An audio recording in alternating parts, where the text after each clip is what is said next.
Hello दोस्तों, मैं हूं आर के रंजन और आपके अपने YouTube channel Study Mate English Adda में आपका स्वागत है। ओके सो गाइज, आज मैं आपको बताने वाला हूं आर्टिकल का पार्ट 5। यानी गाइज आज आर्टिकल का लास्ट सेशन है, लास्ट सीरीज है। ओके यानी गाइज क्लास 12th के या फिर कॉम्पिटेटिव एग्जाम्स के जो सीरीज चल रहे हैं उसके ग्रामर सेक्शन का जो बहुत ही बेहतरीन टॉपिक आर्टिकल था, इंपॉर्टेंट टॉपिक, उसका आज लास्ट सेशन है। ओके और गाइज आज के सेशन में हम सीखेंगे ओमिशन ऑफ आर्टिकल।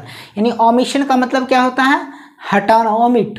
ओमिशन जो वर्ड बना है गाइज ओमिट से बना है। ओके ओमिट का मतलब होता है मिटाना या फिर हटाना। यानी आर्टिकल का प्रयोग कहाँ कहाँ नहीं करते हैं, यानी आर्टिकल का प्रयोग कहाँ करते हैं, इससे ज़्यादा इंपॉर्टेंट है ये जानना कि आर्टिकल का प्रयोग कहाँ नहीं करते हैं। ओके और अक्सर गाइज इसी में अब बच्चे क्या करते हैं, गलत कर देते हैं कि आर्टिकल नहीं लगाने की जगह पे वो लगा देते हैं। ओके इसलिए हमें ये जानना जरूरी है कि आर्टिकल का प्रयोग कहाँ नहीं करते हैं। Okay so guys omission of article की पूरी जानकारी पाने के लिए इस वीडियो को अंत तक जरूर देखिएगा।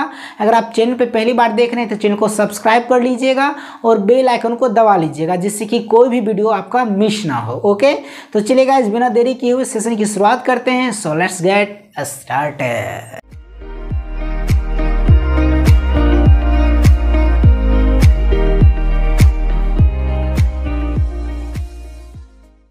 तो चलिए गाइज आज की वीडियो की शुरुआत करते हैं और सीखते हैं ओमिशन ऑफ आर्टिकल। ओके यानी guys omission of article, omission जो वर्ड बना है ये ओमिट से बना है। ओमिशन यानी ओमिट से बनने वाला वर्ड है जिसका मतलब होता है मिटाना या फिर हटाना। ओमिट मीन्स मिटाना या फिर हटाना। यानी गाइज ओमिशन ऑफ आर्टिकल हम लोग सीखेंगे कि आर्टिकल का प्रयोग कहाँ कहाँ नहीं होता है। क्लियर है? तो चलिए फटाफट देखते हैं गाइज। इसका पहला रूल कहता है क्या कि my, our, your, his, her, their के बाद आर्टिकल का प्रयोग नहीं करते, इसके तुरंत बाद नाउन आना चाहिए। क्लियर हो गया गाइज कि इन सारे वर्ड्स के बाद आर्टिकल का प्रयोग नहीं करते हैं। इन सारे के बाद यानी ये सब क्या है, पर्सनल प्रोनाउन है। इसके बाद कोई ना कोई नाउन आना चाहिए, आर्टिकल का प्रयोग नहीं करेंगे। क्लियर है? इसका एग्जाम्पल भी मैं आगे आपको कराता हूँ, पहले मैं आपको रूल बता देता हूँ। इसका दूसरा रूल कहता है कि दिस, दैट, दिस, दोज के बाद भी आर्टिकल का प्रयोग नहीं होता है। ओके यानी ये रेसिप्रोकल प्रोनाउन है, यानी इसके बाद दिस, दैट, दिस, दोज के बाद आर्टिकल का प्रयोग नहीं होता है। तीसरा रूल कहता है कि no any, other, another, each, every, either, neither के बाद भी आर्टिकल का प्रयोग नहीं होता है। क्लियर हो गया? यानी no any, other, another, each, every, either, neither के बाद भी आर्टिकल का प्रयोग नहीं होता है। चलिए यहाँ तक क्लियर हो गया। आप देखिए तीनों जो रूल मैंने आपको बताया है तीनों का भी एग्जाम्पल लेते हैं जिससे कि आपका और अच्छे से क्लियर हो जाए। जैसे क्या एग्जाम्पल है कि each the boy was ready, each boy was ready, this is my house, this is my a house. Clear है? अब देखिए each the boy was ready, ये सेंटेंस सही है या फिर गलत है? तो देखिएगा ईच के बाद क्या किया है, द बॉयज, यानी ईच के बाद रूल कहता है इसका। देखिए आप रूल नंबर 3 देखिए क्या लिखा हुआ है, no any, other, another, each के ई सब के बाद नाउन नहीं आएगा तो ईच के बाद यहाँ पे आर्टिकल लगा दिया है, द लगा दिया है, ईच द बॉय, इसलिए ये सेंटेंस गलत है। क्लियर हो गया? नेक्स्ट क्या है, ईच बॉय वाज रेडी, देखिए ईच के बाद आर्टिकल नहीं लगाया है, नाउन आया है, इसलिए ये सेंटेंस सही है।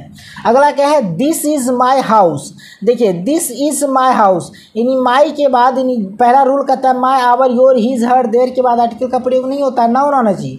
तो देखिए माई के बाद नाउन आया है इसलिए ये सही है, आर्टिकल का प्रयोग नहीं किया। लेकिन 4th नंबर एग्जाम्पल जो है वो क्या किया है कि माई के बाद आर्टिकल का प्रयोग कर दिया है, इसलिए ये सेंटेंस गलत हो गया। आई होप कि आपको तीनों रूल समझ में आ गया होगा।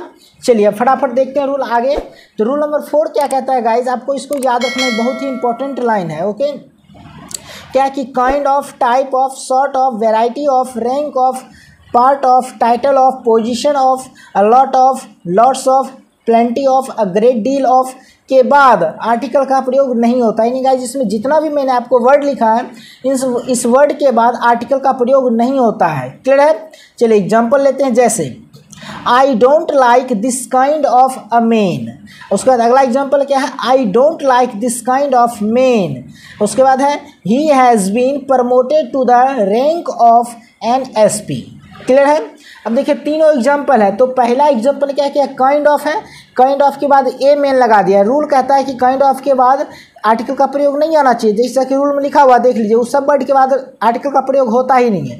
तो काइंड ऑफ के बाद ए मेन लिख दिया, ए लगा दिया आर्टिकल, इसलिए ये सेंटेंस गलत है। चलिए ए नहीं होना चाहिए। अगला क्या है कि आई don't like this kind of main, देखिए काइंड ऑफ के बाद आर्टिकल नहीं लगाया है, डायरेक्ट नाउन आ गया, इसलिए ये सेंटेंस सही है। अगला क्या है, he has been promoted to the rank of an S P. अब देखिए यहाँ पे बहुत सारे स्टूडेंट क्या करेंगे कि एस पी के पहले लगेगा, ए से स्टार्ट है, वोवेल साउंड दे रहा है तो एन एस पी सही है, लेकिन आपको याद रखना है कि रैंक ऑफ वर्ड आ गया, जो कि रूल में लिखा हुआ rank of, okay, part of, variety of, इसके बाद आर्टिकल नहीं आना चाहिए, तो रैंक ऑफ के बाद एन लिख दिया, इसलिए ये सेंटेंस गलत है। क्लियर हो गया। चलिए लेकिन गाइज आपको याद रखना क्या, इसमें नोट में मैं आपको लिख देता हूँ, यहाँ पे थोड़ा सा सस्पिशन रहता है, कन्फ्यूजन रहता है, उस कन्फ्यूजन को मैं आपको क्लियर कर देता हूँ, क्योंकि अब एग्जाम थोड़ा सा टफ आ गया तो इसमें एडवांस लेवल के क्वेश्चन आने लगे हैं। तो गाइज अगर आप ये कॉम्पिटेटिव एसएससी सीजीएल वगैरह की तैयारी कर रहे हैं तो उसमें इस टाइप के क्वेश्चन रहते हैं और बच्चे गलत करके आते हैं, उनको लगता है यहाँ नहीं लगता है, लेकिन लगता है। वो रूल क्या कहता है, नोट में मैं आपको लिख देता हूँ, क्या, kind of, type of, sort of के बाद एन का प्रयोग हो सकता है यदि सेंटेंस इंट्रोगेटिव हो। यानी गाइज रूल कहता है क्या, अगर सेंटेंस इंट्रोगेटिव है तो kind of, type of, sort of के बाद आर्टिकल एन का प्रयोग हो सकता है, होगा। अगर सेंटेंस इंट्रोगेटिव है, प्रश्नवाचक हो तब, अफर्मेटिव में नहीं होगा, क्वेश्चन मार्क होगा तब होगा। जैसे एग्जांपल ले लेते हैं, क्या है कि what type of a singer is he, यानी वह किस प्रकार का सिंगर है। तो देखिए व्हाट आ गया और क्वेश्चन मार्क लगा हुआ, यानी क्या ये इंट्रोगेटिव है, तो इंट्रोगेटिव में टाइप ऑफ के बाद क्या होगा, आर्टिकल का प्रयोग होगा, इसलिए देखिए टाइप ऑफ अ सिंगर, ए लगा दिया, इसलिए सेंटेंस सही है। क्लियर हो गया। चलिए अब रूल नंबर देखते हैं 5 नंबर। तो 5 रूल नंबर क्या कहता है कि health, homework, work, paper, mercy, pity, safety, shop, weather are considered as uncountable noun, no article should be used. यानी गाइस कहने का मतलब क्या, इस जितना भी मैंने आपको वर्ड लिखा है ये सब का सब क्या अनकाउंटेबल नाउन को इंडिकेट करता है, इसलिए इसके पहले आर्टिकल का प्रयोग नहीं होता। हेल्थ, सोती, जितना भी वर्ड मैंने लिखा है इन सारे वर्ड के पहले आर्टिकल का प्रयोग नहीं करेंगे, क्योंकि ये अनकाउंटेबल नाउन को रेफर करता है। क्लियर हो गया। चलिए नेक्स्ट रूल देखिए, तो रूल नंबर 6 क्या कहता है, no article should be used before the name of मोहल्ला, village, city, town, state, country. अब देखिएगा इन सारे के नाम के पहले आर्टिकल का प्रयोग नहीं होता है, नहीं करेंगे, लेकिन गाइस देखिए नोट में मैं आपको लिख देता हूँ, क्या, if this words are written themselves in a sentence article the is used. अब देखिए गाइस रूल कहता है कि मोहल्ला, village, city, town, state, country ये सब के नाम के पहले आर्टिकल का प्रयोग नहीं करेंगे, लेकिन अगर ये वर्ड खुद लिखा हो, मोहल्ला, village, city, town, state, country, अगर ये उस सेंटेंस में खुद लिखा हुआ हो तब उसमें आर्टिकल द लगेगा। जैसे एग्जांपल लेते हैं, क्या, कि the Nehru Bihar is dirty.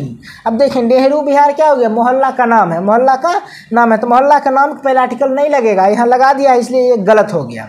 अगला क्या है, नेहरू बिहार इज़ डर्टी, देखिए नेहरू बिहार ये मोहल्ला का नाम है तो यहाँ पे नहीं लगा है, इसलिए सेंटेंस सही है। अगला क्या है, द मोहल्ला इज़ डर्टी। अब देखिए आज मोहल्ला वर्ड खुद लिखा हुआ आ गया, मोहल्ला वर्ड जो है ये खुद लिखा हुआ, मैंने क्या बोला है नोट में कि अगर वो वर्ड खुद लिखा हो, मोहल्ला, village, city, town, state, country ये खुद लिखा हो तब इसके पहले आर्टिकल द लगेगा, तो क्या होगा, द मोहल्ला इज़ डर्टी, ये सही होगा। क्लियर हो गया। चलिए अब नेक्स्ट रूल देखते हैं, तो रूल नंबर देखिए गाइज 8 नंबर रूल क्या कहता है कि no article should be used before the name of language, यानी भाषा के नाम के पहले आर्टिकल का प्रयोग नहीं होगा, नहीं करेंगे, ओके। लेकिन आपको क्या करना, चलिए पहले मैं आपको इसका एग्जांपल देता हूँ, फिर इसका नोट वाला बताऊँगा। चूँकि गाइज मैं आपको ये 0 to एडवांस यानी एडवांस लेवल का जो भी कॉमन ईयर का क्वेश्चन आता है वो भी मैं आपको बता रहा हूँ, इसलिए आपको क्या करना है, इस रूल को ध्यान से देखते रहना है, अंत तक वीडियो में बने रहें।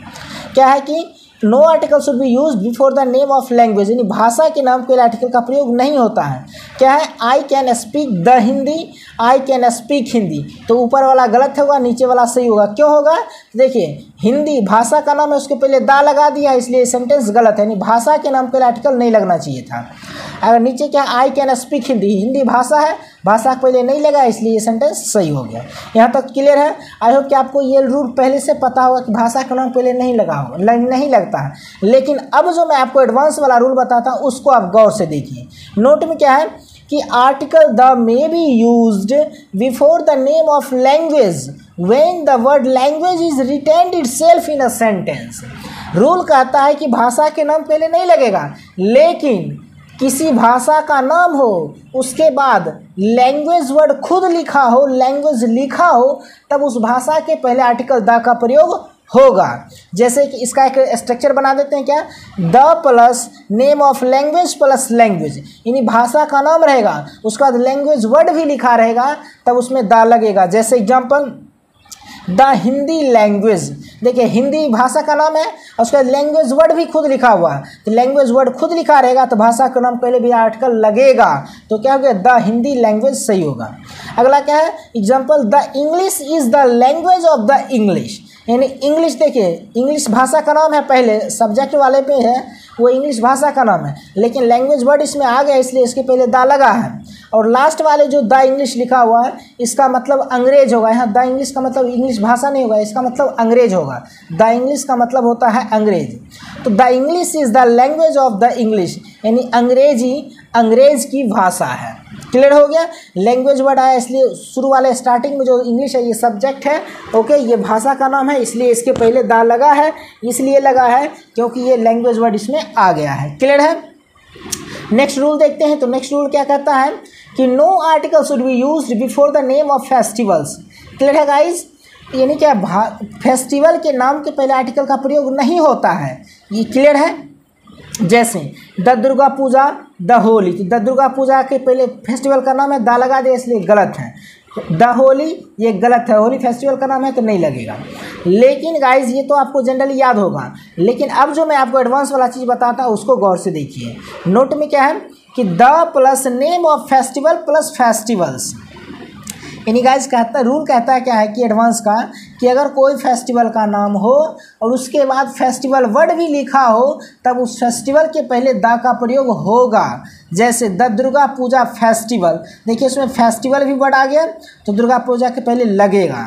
उसी तरह द होली फेस्टिवल यानी होली त्यौहार, तो देखिए फेस्टिवल वर्ड आ गया इसलिए होली के पहले द लगेगा। क्लियर हो गया। चलिए नेक्स्ट रूल क्या कहता है, no article should be used before the name of season, यानी सीजन के नाम पर आर्टिकल का प्रयोग नहीं होता है। जैसे the summer season, the winter season, तो ये गलत है। समर के पहले लगा दिया है, विंटर के पहले द लगा दिया इसलिए गलत है, क्योंकि ये सीजन का नाम है तो सीजन के नाम पर आर्टिकल का प्रयोग नहीं होता है। लेकिन गाइज आपको याद रखना एडवांस वाला रूल क्या है कि the plus name of season plus season, यानी सीजन का नाम हो और उसके बाद सीजन वर्ड भी लिखा हो तो उसके पहले द का प्रयोग होगा। जैसे एग्जांपल द समर सीजन, देखिए समर सीजन का नाम है और उसके बाद सीजन वर्ड भी लिख दिया है इसलिए यहाँ पे द लगेगा। उसी तरह द विंटर सीजन, सीजन लिख दिया इसलिए विंटर के पहले भी द लगेगा। क्लियर हो गया। चलिए नेक्स्ट रूल देखते हैं गाइस। तो नेक्स्ट रूल क्या कहता है कि no article should be used before school, college, church, bed, prison, jail, market, temple, hospital, court, mosque, university etc. When these places are visited for their primary purpose, if you visit for secondary purpose, the article is used. अब देखिए guys इसका rule क्या कहता है, ये बहुत ही बेहतरीन topic है, इसको गाइस आपको याद रखनी है। VVI ये रूल है आर्टिकल का, ओके। इस रूल से आपको बहुत सारा क्वेश्चन सॉल्व होगा कॉमन ईयर का, ओके। तो देखिए इसमें क्या कहता है कि जितने भी चीज़ मैंने अभी लिखा है स्कूल, कॉलेज, चर्च वगैरह वगैरह जो भी है इसके पहले आर्टिकल का प्रयोग नहीं होता है, ओके। कब? जब ये प्राइमरी पर्पस के लिए प्रयोग किया गया हो तब। लेकिन जब ये सेकेंडरी पर्पस के लिए प्रयोग किया जाता हो तब इसके पहले आर्टिकल द का प्रयोग होगा। देखिए पर्पस क्या होता है, तो पर्पस में आपको बताता हूँ एक डायग्राम से। पर्पस होता है दो तरह का, एक प्राइमरी पर्पस, एक सेकेंडरी पर्पस। अगर प्राइमरी पर्पस है तो नो आर्टिकल, सेकेंडरी पर्पस है तो द। इन सारे जगह को अगर प्राइमरी पर्पस से जाते हैं तो द आर्टिकल नहीं लगेगा, ओके। अगर सेकेंडरी पर्पस से जाते हैं तो आर्टिकल द लगेगा। जैसे एग्जाम्पल लेते हैं उसको क्लियर करते हैं। तो देखिए गाइज एग्जाम्पल क्या है, जैसे लेते हैं क्या गाइस कि the children are playing on bed दूसरा है the children are playing on the bed. Okay, देखिए दोनों में क्या है, थोड़ा सा फर्क है, एक में द बेड, एक में विदाउट द का बेड है। ओके, दूसरा एग्जाम्पल इसी का लेते हैं, क्या, I am going to school, my father is going to the school. ये भी दोनों सेम है, बस इसमें द लग गया है। तो पहला एग्जाम्पल क्या है, the children are playing on bed. अब देखिए गाइस, कह रहा है कि बच्चे बेड पर खेल रहे हैं। तो देखिए गाइस, बेड जो जनरली क्या है, ये प्राइमरी पर्पस के लिए प्रयोग किया जाता है या फिर सेकेंडरी पर्पस के लिए। तो बेड क्या है गाइस, तो बेड है सोने के लिए, तो सोना हो गया प्राइमरी पर्पस। यानी जनरली जो चीज़ जिस चीज़ के लिए बना है उसको कहेंगे प्राइमरी पर्पस। यानी बेड क्या है, तो बेड सोने के लिए बना है, लेकिन इस पर बच्चा क्या कर रहा है, खेल रहा है। तो ये खेल रहा है यानी सेकेंडरी पर्पस कर रहा है, दूसरा काम कर रहा है। ये तो बना है बेड सोने के लिए, लेकिन बच्चा खेल रहा है, तो खेल रहा है इसका, तो ये सेकेंडरी पर्पस है। तो रूल क्या कहता है कि अगर सेकेंडरी पर्पस है तो आर्टिकल द लगेगा, यानी बच्चा खेलेगा तो द लेके खेलेगा, अगर खाएगा तो द लेके खाएगा, क्योंकि खाना भी क्या सेकेंडरी पर्पस है। ओके, लेकिन अगर सोएगा तो ये प्राइमरी पर्पस है, जनरली सोने का ही काम आएगा, तो यहाँ पे आर्टिकल नहीं लगेगा। तो यहाँ बच्चा खेल रहा है, तो इसलिए यहाँ पे द बेड ये सही होगा और ओनली बेड वाला सेंटेंस गलत होगा, यानी the children are playing on bed ये गलत होगा, क्योंकि यहाँ द नहीं लगाया है। और उसका the children are playing on the bed the द लगा दिया है, क्योंकि सेकेंडरी पर्पस है, इसलिए यहाँ पे सही होगा। क्लियर हो गया। अगला एग्जाम्पल क्या था, I am going to school. देखिए मैं स्कूल जा रहा हूँ गाइज, स्कूल जा रहा हूँ, क्या नॉर्मल सी बात है, एकदम साधारण सी बात है कि मैं स्कूल जा रहा हूँ, इसमें कहीं कोई चीज़ नहीं, यानी प्राइमरी वर्क है, मेरा डेली का जाना स्कूल काम है। ओके, स्कूल जाना मेरा डेली का काम है, तो ये जनरली मैंने क्या है, प्राइमरी पर्पस है, तो आर्टिकल नहीं लगेगा, आर्टिकल नहीं लगेगा। क्लियर है, आर्टिकल क्या होगा, नहीं लगेगा, ये सेंटेंस क्या होगा, सही होगा, यानी स्कूल पहले नहीं लगा है तो ये सही हो गया।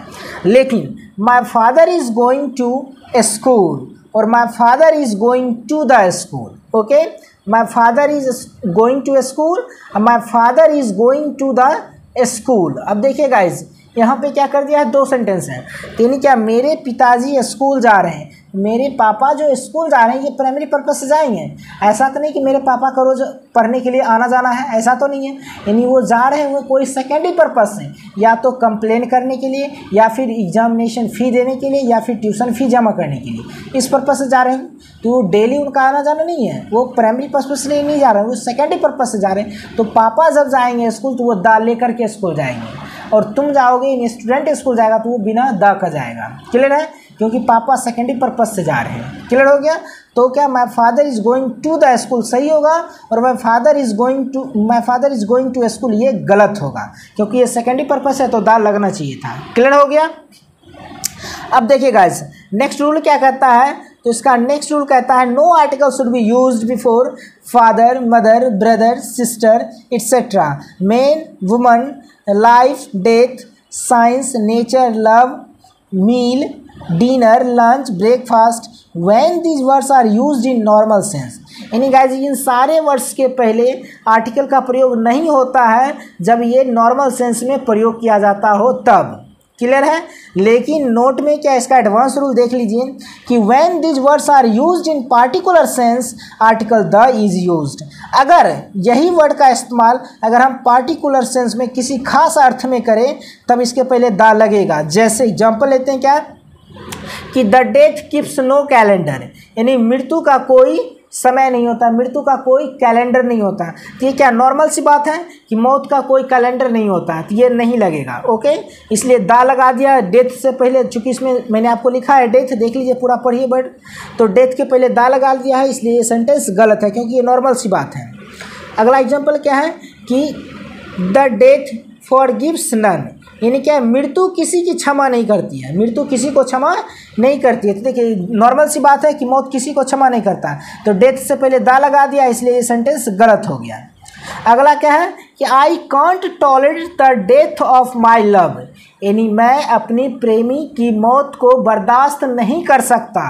अब देखिए गाइस, लव के पहले क्या है, तो मैं अपनी प्रेमी की मौत को बर्दाश्त नहीं कर सकता, तो डेथ से पहले दा लगा दिया है, ये सेंटेंस सही होगा क्योंकि यह खास मौत की बात की जा रही है कि अपने प्रेमी की मौत, यानी अपने प्रेमिका की मौत को बर्दाश्त नहीं कर सकता, यानी खास मौत की बात किया जा रहा है, पार्टिकुलर सेंस में प्रयोग कर रहा है, इसलिए यहाँ पे दा होगा और ये सेंटेंस सही होगा।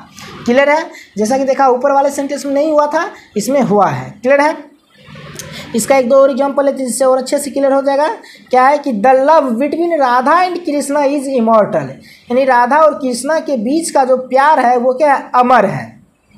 ओके, तो देखिए ये किसी खास प्यार की बात किया जा रहा है, पार्टिकुलर सेंस में लव का इस्तेमाल किया जा रहा है, इसलिए लव के पहले दा का प्रयोग होगा और ये सेंटेंस सही होगा, क्योंकि राधा और कृष्णा किसी खास प्यार की बात किया जा रहा है। क्लियर है।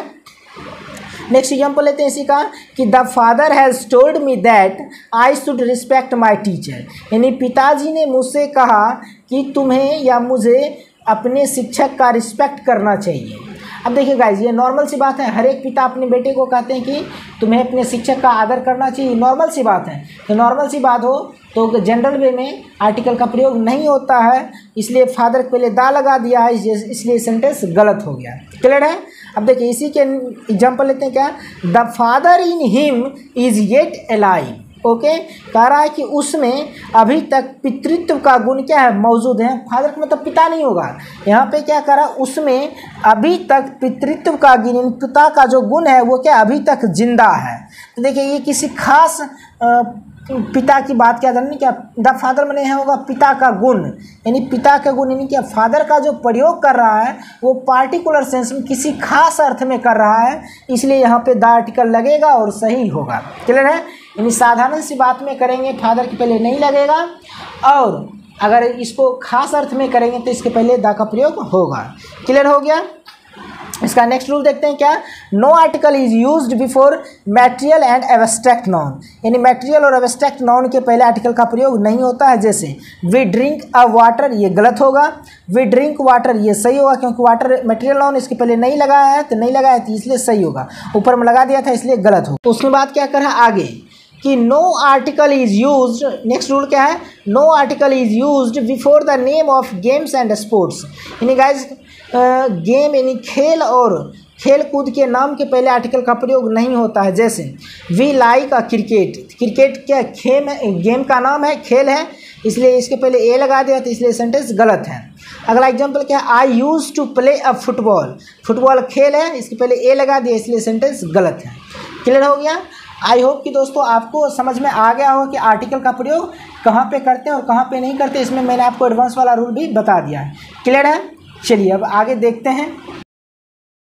तो देखा गाइज आपने कि आज का सेशन कितना ज़्यादा खास था, इम्पोर्टेंट था, आर्टिकल का ये लास्ट सेशन था। ओके, और गाइज जिसमें आज आपको मैंने जो बताया है वो काफ़ी ज़्यादा इम्पोर्टेंट टॉपिक्स था। ओके, इसमें जितना भी जीरो टू एडवांस था वो सारा रूल मैंने आपको करवा दिया है। और गाइज आई होप कि आपको आर्टिकल का A to Z concept clear हो गया होगा। अगर आपने पूरा वीडियो नहीं देखा पार्ट 1 से लेकर के पार्ट 5 तक, तो आप जाएँ वीडियो प्ले लिस्ट में डाला, आप वहाँ से वॉच कर लें, जिससे कि आपको अच्छे से समझ में आ जाए आर्टिकल का सारा कॉन्सेप्ट। ओके, अगर पार्ट 1 से पार्ट 5 तक अगर आप देख लेते हैं तो आपको गाइस आर्टिकल का कोई बुक पढ़ने की ज़रूरत नहीं है। सारा का सारा क्वेश्चन आप यही 1 to 5 पार्ट्स देखने के बाद आप आराम से सॉल्व कर सकते हैं, आर्टिकल का कोई भी क्वेश्चन हो। क्लियर है। आई होप कि दोस्तों आपको समझ में आ गया हो कि आर्टिकल कैसे हैं, कहाँ पे यूज़ करते हैं, कहाँ पे नहीं यूज़ करते हैं, सारा चीज़ मैंने आपको बता दिया। ओके, फिर गाइज अब इसके बाद नेक्स्ट पार्ट जो आएगा वो ग्रामर का दूसरा टॉपिक लेके चलेंगे। ओके, यानी वॉइस। तो वॉइस से पहले गाइज मैं आपको टेंस फटाफट सिखा देता हूँ। ओके, इसलिए मैं आपको पहले टेंस बता दूंगा जो 12 टेंसेज हैं। ओके, जब टेंसेज खत्म होंगे गाइज उसके बाद मैं आपको क्या करूँगा, उसके जस्ट ही क्या वॉइस बता दूँगा, क्योंकि टेंस से रिलेटेड वॉइस है। ओके, वॉइस बता दूंगा। अब वॉइस जब खत्म होगा फिर मॉडल्स के ऊपर चलेंगे, इस तरह से डॉट डॉट डॉट सारा टॉपिक्स चलेगा, इसलिए आपको टेंशन नहीं लेना। बुक तो चल ही रहा है, साथ साथ ग्रामर का सेक्शन भी लेके चल रहे हैं। ओके दोस्तों, आई होप कि आपको आज का क्लास समझ में आ गया होगा। तो गाइज जरूर अगर आज का सेशन आपको अच्छा लगा हो तो वीडियो को प्यारा सा लाइक दीजिएगा और अपने दोस्तों के साथ इस वीडियो को शेयर कीजिएगा। ओके, तो चलिए मिलते हैं नेक्स्ट वाली वीडियो में, तब तक के लिए take care and bye bye. Hold me close till I get up.